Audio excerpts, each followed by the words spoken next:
Alors, je parlais de coïncidence tout à l'heure, il y en a une qui est très étonnante, c'est que au mois de mai précédent, c'est-à-dire 2 mois avant, la NASA avait lancé un laboratoire orbital habité qui s'appelait Skylab, le laboratoire du ciel.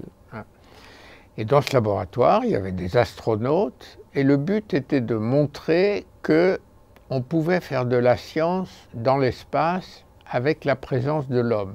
C'était évidemment préparatoire pour la NASA à la navette spatiale qui allait arriver une décennie plus tard à peu près, mais dont les travaux de réflexion avaient commencé. Donc, à la fois pour montrer l'utilité scientifique du programme navette, que beaucoup contestaient aux États-Unis comme en Europe d'ailleurs, puisque nous y participions pour 15% à peu près, la NASA voulait démontrer que des hommes dans l'espace, avec un laboratoire, ça pouvait être très utile. D'où Skylab.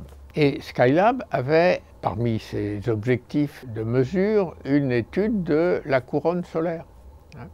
Et il se trouve que la trajectoire de Skylab, alors il fait le tour de la Terre en 1h30, allait couper la zone de totalité de l'éclipse, mais pas tout à fait avec le Soleil éclipsé, parce que là on n'avait pas le choix d'un rendez-vous, il passait quand il passait, et l'ombre était là quand elle passait.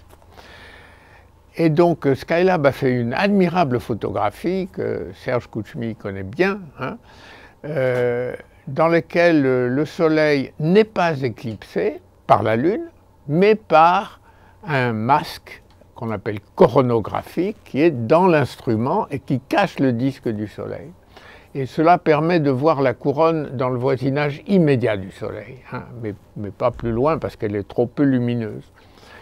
Et donc, ce masque sur la photographie cache le Soleil, et le disque de la Lune est à côté.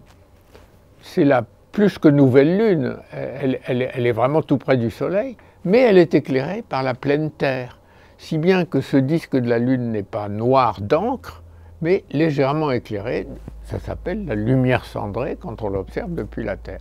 Donc c'est une photo tout à fait extraordinaire, et ça veut dire que Skylab passait au-dessus de nos têtes, enfin plus ou moins au-dessus de l'Afrique, mais pendant l'éclipse. Et puis, le laboratoire de Don Liebenberg avait équipé, comme il le faisait pratiquement à chaque éclipse totale, un de ses avions, qui était un quadriréacteur d'origine militaire transformé pour des observations scientifiques.